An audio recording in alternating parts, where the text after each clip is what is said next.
वहीं देश ने कोरोना महामारी से लड़ने वाली वैक्सीन बना ली है। देश में एक नहीं दो वैक्सीन के इमरजेंसी इस्तेमाल को मंजूरी मिली है।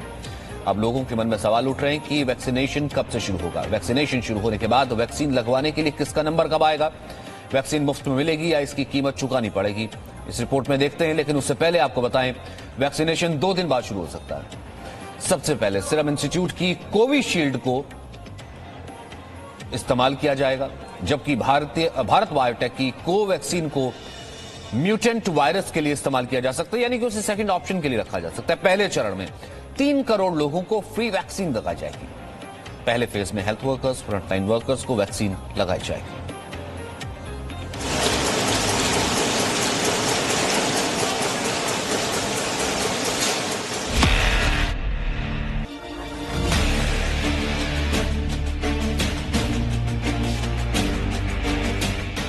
भारत में सीरम इंस्टीट्यूट की कोविशील्ड और भारत बायोटेक और आईसीएमआर की कोवैक्सीन को इमरजेंसी इस्तेमाल की मंजूरी मिल गई है। देश ने वैक्सीन का ड्राई रन करके अपनी वैक्सीनेशन की तैयारियां भी परख ली हैं और अब बहुत जल्द वैक्सीनेशन की तारीख का ऐलान भी कर दिया जाएगा। लेकिन अभी भी आपके दिमाग में ऐसे कई सवाल होंगे जिनके जवाब मिलने बाकी है। आज हम आपको वैक्सीन की पाठशाला में भारत में इस्तेमाल की जाने वाली दोनों वैक्सीन और वैक्सीनेशन से जुड़े सभी सवालों का जवाब देने जा रहे हैं। पहले जानिए वैक्सीनेशन में किसका नंबर कब आएगा। सबसे पहले सरकार वैक्सीन लगाने वालों की लिस्ट तैयार करेगी। सबसे पहले हेल्थ वर्कर्स को वैक्सीन लगाई जाएगी। इसके बाद फ्रंट लाइन वर्कर्स को वैक्सीन लगेगी। फिर 50 साल से ज्यादा उम्र वालों को वैक्सीन लगाई जाएगी और इन सभी को सरकार वैक्सीन लगवाएगी। अब सवाल उठता है कि वैक्सीनेशन शुरू कब होगा, तो इसका जवाब है तैयारियां पूरी हैं। जो राज्य जितनी तेजी से काम शुरू करेगा वहां पर वैक्सीनेशन उतनी ही जल्दी शुरू हो जाएगा। फिलहाल इसी तरह से हर राज्य का लगभग मॉडल है। सबने अपनी अपनी सहूलियत के हिसाब से अलग अलग दिन तय कर लिए हैं। अब सिर्फ उन तक जरूरी वैक्सीन पहुंचनी है, जो कि सरकार जल्द से जल्द पहुंचाने की कोशिश कर रही है। कुछ लोगों का कयास ये है कि अगले 48 घंटे में भी ये काम हो सकता है, लेकिन अगर हम थोड़ा सा रियलिस्टिक ग्राउंड पर इनको परखें कि सारे लॉजिस्टिक्स को मूव करना, वैक्सीन को एक जगह से हर एक सेंटर तक पहुंचाना, और सरकार की कोशिश भी रहेगी कि ज्यादा से ज्यादा सेंटर पर एक ही दिन शुरुआत हो सके। तो अगर मान लीजिए कि आधे भारत में भी उसकी कोशिश की जाती है तो 4 से 5 दिन का वक्त लग सकता है। अब सवाल उठता है कि जिन लोगों को सरकार वैक्सीन लगवाएगी, क्या उनसे वैक्सीन की कीमत भी वसूली जाएगी और भारत में वैक्सीन की कीमत कितनी होगी? एक सवाल ये भी है, जिनका नाम पहले सरकारी लिस्ट में नहीं है उन्हें कब और कैसे वैक्सीन लग सकती है? वैक्सीन की पाठशाला में हम इसका भी जवाब देंगे। भारत में सीरम इंस्टीट्यूट की कोविशील्ड से वैक्सीनेशन की शुरुआत होगी। सरकार ने कोविशील्ड से वैक्सीन के लिए करार भी किया है। सरकार प्रति व्यक्ति वैक्सीन के लिए 200 रुपए कोविशील्ड को देगी, लेकिन आम लोगों को सरकार मुफ्त में वैक्सीन लगवाएगी, यानी उनसे कोई भी पैसा वसूल नहीं किया जाएगा।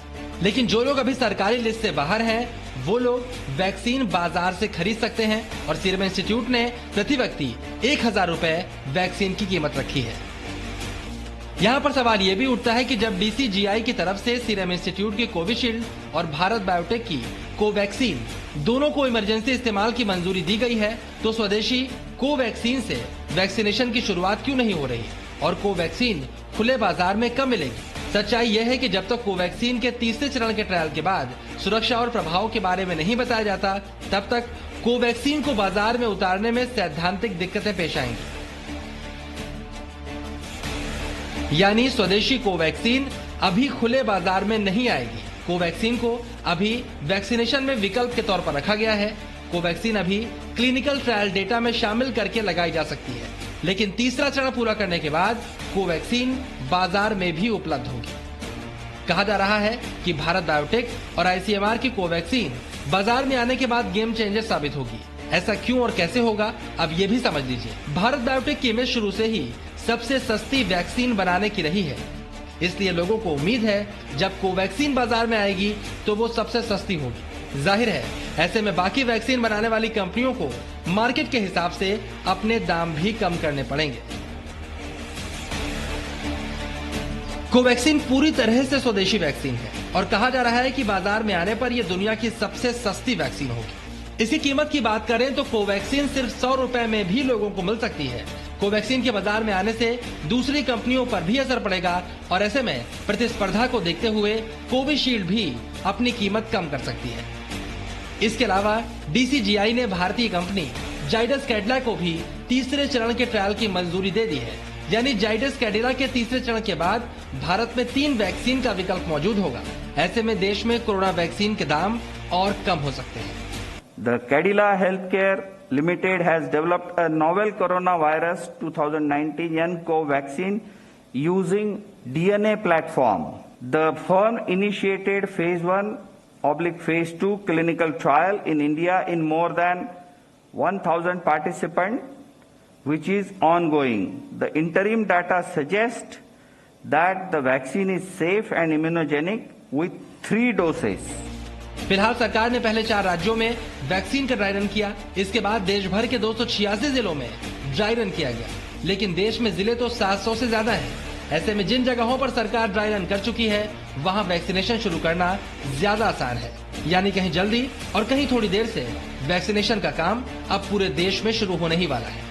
ब्यूरो रिपोर्ट के साथ पूजा मक्कड़, जी मीडिया, दिल्ली।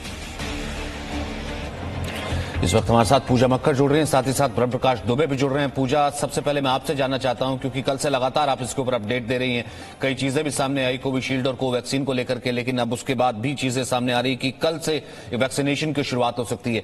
किस स्तर पर, किस तरह से जाएगा और वो जो प्राइस लेयर्स रखे गए हैं वो कैसे, किस किस पर लागू होगा? देखिए सचिन, फिलहाल जो वैक्सीन लग रही है वो सरकार के कंट्रोल में लग रही है। जो पहला चरण है उसमें सिर्फ और सिर्फ हेल्थ केयर वर्कर्स शामिल हैं, तो जाहिर है सरकार उनको मुफ्त में वैक्सीन लगाएगी। उसके लिए प्रति वैक्सीन सीरम इंस्टीट्यूट और सरकार के बीच में करार है 200 रुपए का।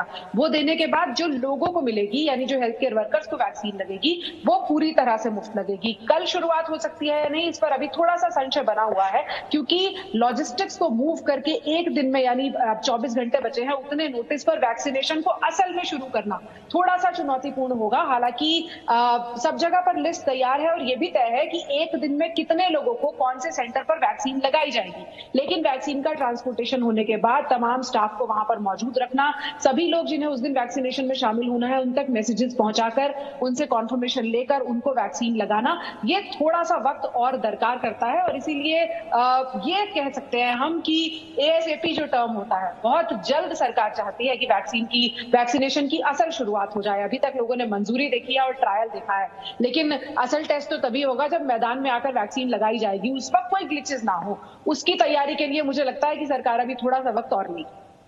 और ब्रह्म, कल किस तरीके, क्योंकि कल इतनी, जिसे कहते हैं कि एक बेहद सुखद खबर आई, उसके बाद तमाम तरीके से और पूरी दुनिया में उसके अपलॉड किया गया, और उसके बाद कुछ राजनीति भी इस तरीके से हुई।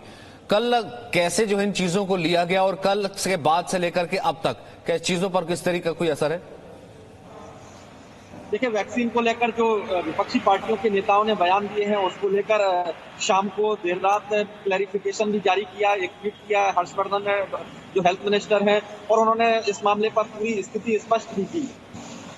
जो भी विपक्षी नेता वैक्सीन को लेकर बयान दे रहे हैं, उससे सिर्फ और सिर्फ सचिन जनता गुमराह होगी, जनता में आशंका पैदा होगी। लिहाजा सरकार की तरफ से कहा गया है कि ऐसा कोई नेता बयान न दे जिससे जनता में आशंका पैदा हो और लोगों में अफवाह फैले, क्योंकि वैक्सीनेशन की प्रक्रिया शुरू होने वाली है। और सचिन, मैं आपको बता दूं, सरकार की ओर से युद्ध स्तर पर तैयारियां की जा रही हैं और इसी सप्ताह वैक्सीनेशन की प्रक्रिया शुरू होने की उम्मीद है। सप्ताह शुरू हो चुका है और सिर्फ सरकार को ये तय करना है कि किस जगह से और कैसे इसकी शुरुआत की जाए। और वो कल भी स्वास्थ्य मंत्रालय में रविवार का छुट्टी का दिन होने के बावजूद इस पर मंथन चलता रहा और आज भी इस पर तैयारियां चल रही हैं युद्ध स्तर पर। और अगले कुछ दिनों में आप मानकर चलिए, जैसा मैं कह रहा हूं कि इसी सप्ताह पूरी संभावना है कि इसी सप्ताह वैक्सीनेशन की प्रक्रिया शुरू हो जाएगी। शुरुआत एक साथ कई जगहों से हो या एक ही किसी राज्य से हो, ये स्वास्थ्य मंत्रालय अभी तय करेगा और आधिकारिक रूप से इस पर बयान जारी करेगा।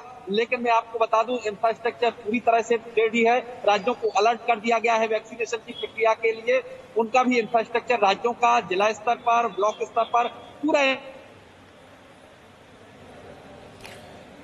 ब्रह्म, आपकी आवाज थोड़ी सी कट गई। अब एक और चीज भी जानना चाहूंगा पूजा, क्योंकि आम आदमी अब ये जानना चाहता है कल के बाद से ये वैक्सीन का, जैसा आपने कहा कि ये वैक्सीनेशन कार्यक्रम शुरू होगा, ये किस तरीके से होगा। पहले हेल्थ वर्कर्स हैं, फिर हमने कहा फ्रंट लाइन वर्कर्स हैं, फिर 50 साल से ऊपर के जो लोग हैं उन तक पहुंचेगी, फिर जो है आम लोगों तक पहुंचेगी। एक तो प्राइस कैप और दूसरा ये कि ये क्या मतलब कि किस तरह से जानकारी आएगी, हालांकि हम ये लगातार बता रहे हैं, फिर भी एक बार मैं चाहूंगा ताकि हम लोग इसे और ज्यादा अच्छे से जान सके कि कैसे इस वैक्सीनेशन की शुरुआत होनी इस कार्यक्रम की, वो कैसे होगा। देखिए, जो पहले 3 चरण सचिन आपने बताए हैं, जिसमें हेल्थ केयर वर्कर्स हैं, फ्रंटलाइन वर्कर्स हैं और 50 वर्ष से ऊपर के लोग हैं, इनको सरकार के जरिए वैक्सीन लगाई जाएगी। यानी इनको जो वैक्सीनेशन लगेगी वो पूरी तरह से लोगों के लिए मुफ्त होगी। लेकिन उसके बाद जब आम जनता की बारी आती है, जो इन तीनों दायरे से बाहर है, वो अगर वैक्सीन लगवाना चाहते हैं तो उन्हें बाजार से वैक्सीन लगवानी होगी, जिसके लिए उन्हें एक कीमत देनी होगी। कीमत क्या होगी? तो उसका जवाब यह है कि फिलहाल सिर्फ कोविशील्ड को मंजूरी मिली है और कोविशील्ड ने यह तय किया है कि प्रति वैक्सीन आम जनता को वैक्सीन 1000 रुपए में मिलेगी। यह भी साफ कर दिया है कोविशील्ड की तरफ से कि मार्च अप्रैल तक का इंतजार आम लोगों को करना होगा, क्योंकि जो सरकार की लिस्ट है, जिसमें हेल्थ केयर वर्कर्स हैं, जिसमें फ्रंटलाइन वर्कर्स हैं, जिसमें सैनिटेशन वर्कर आएंगे, पुलिसकर्मी आएंगे, मीडिया का एक वर्ग आएगा और उसके बाद 50 वर्ष से ऊपर के बीमार लोग आएंगे। तो इनकी वैक्सीनेशन पूरा करने के लिए ही 2 से 3 महीने का वक्त लगेगा, क्योंकि 2 डोज लगनी है, 28 दिन के फासले पर लगनी है। तो इसको पूरा करने के बाद फिर आएगी आम लोगों की बारी। लेकिन साथ ही साथ बहुत से लोग ये भी समझना चाहेंगे कि कितने लोगों को असल में वैक्सीन की जरूरत है। तो उसके बाद मेरा ख्याल है लोग अपनी जरूरत के हिसाब से भी तय करेंगे कि मुझे वैक्सीन लगवानी है या नहीं लगवानी, क्योंकि सरकार शुरू से साफ कर रही है कि वैक्सीन लगवाना मैंडेटरी नहीं है, वॉलंटरी है, आपकी मर्जी पर। तो यानी कि मैंडेटरी नहीं है, ये सब कुछ आपकी मर्जी पर डिपेंड रहेगा। लेकिन फिर अगर मर्जी पर डिपेंड रहेगा तो डॉक्टर्स का कहना है कि फिर ये चेन कैसे तोड़ी जाएगी, क्योंकि यहां पर अभी तो जिसे कहते हैं कि कम्युनिटी वायरस या फिर चेन, भले ही आपने कहा कि ग्राफ कम हो रहा है, लेकिन कोरोना तो अभी स्टिल रहेगा, तो फिर पूरे कोरोना को कैसे इरेडिकेट किया जाएगा? बिल्कुल, ये सवाल बहुत लोगों के मन में भी है कि फिर ये चेन कैसे टूटेगी। तो उसके लिए जो रैशनल है, जो तर्क है सरकार की तरफ से दिया जा रहा है या जो एक्सपर्ट्स ने तय किया है, उसका आधार ये है कि अगर आपने खतरे पर जो लोग हैं उन सबको, ज्यादा से ज्यादा पॉपुलेशन को वैक्सीनेट कर दिया, फ्रंटलाइन वर्कर्स जो रोज बाहर निकलते हैं उनको खतरा ज्यादा होता है, हेल्थ केयर वर्कर सबसे ज्यादा खतरे पर रहते हैं क्योंकि वो इन्फेक्शन के बीच में रहकर काम करना होता है उनको, और तीसरे बुजुर्ग आबादी। हमने देखा है कि भारत में जो डेथ्स हुई हैं वो 50 और 60 वर्ष से ज्यादा उम्र के लोगों को हुई है। अगर आपने इन लोगों को बचा लिया, इन्हें इम्यून कर लिया, तो उसके बाद जो पॉपुलेशन बचती है, इस वक्त भारत में जो कोरोना वायरस का स्तर है वो बहुत ज्यादा खतरनाक है भी नहीं, वो माइल्ड स्तर है, और इसीलिए हम देख रहे हैं कि भारत में आंकड़े कम आ रहे हैं। तो उसके बाद संक्रमण की चेन अपने आप इतनी कमजोर हो जाएगी कि फिर फैलेगी नहीं, या जिन लोगों को संक्रमण होता भी है, जिन्हें वैक्सीन नहीं लगी, अगर हम ये मान के चले उन्हीं को संक्रमण होगा, तो वो आबादी होगी जो भारत की कंपैरेटिवली स्वस्थ आबादी होगी। ऐसी आबादी होगी जिसको अगर कोरोना वायरस हो भी गया गलती से तो उनका इम्यून सिस्टम उससे लड़ने के लिए पर्याप्त होगा, जैसे साधारण खांसी जुकाम अटैक करता है। बहुत उम्मीद है कि उस तरह से कोरोना वायरस से भी वो आबादी निपट पाएगी। बाकी जो आबादी खतरे पर है उनको वैक्सीन लग चुकी होगी और इसीलिए संक्रमण का खतरा काफी नीचे आ चुका होगा। बस एक कॉशन ये है कि कोई दूसरी या तीसरी वेव या कोई नया खतरनाक स्ट्रेन भारत में ना आ जाए। बहुत बहुत शुक्रिया पूजा फिलहाल इस जानकारी के लिए, और ब्रह्म आपका भी बहुत। Presenting B News app available on Google Play and App Store. Download it now.